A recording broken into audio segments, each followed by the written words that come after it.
पाकिस्तान, तुर्की और सऊदी अरब ने मुश्तर दफाई मुआहदे पर दस्तखत कर दिए हैं। मुआहदे के तहत किसी एक मुल्क पर हमला तीनों ममालिक पर हमला तस्वुर होगा। तीनों ममालिक ने इज्तिमाई दिफा, इलाकाई सलामती और आलमी अमन के लिए ताउन मजीद बढ़ाने के अज़्म का इजहार किया। तर्जुमान दफ्तर खारजा ताहिर अंदरावी के मुताबिक मक्का मुकर्रमा में पाकिस्तान, तुर्की और सऊदी अरब का मुश्तरका दिफाई सरबराही इजलास हुआ, जिसमें वज़ीर आज़म पाकिस्तान शहबाज शरीफ, तुर्क सदर रजब तैयब एर्दोगान और सऊदी वली अहद शहजादा मोहम्मद बिन सलमान ने शिरकत की।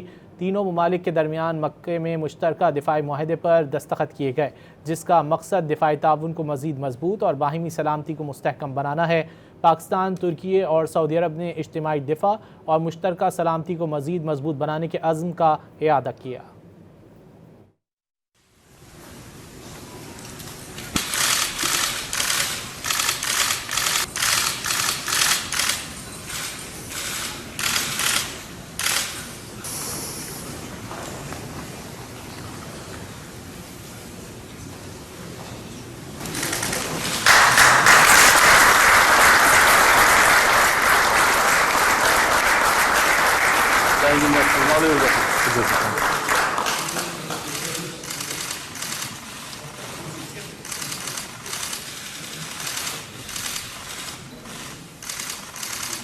Answer.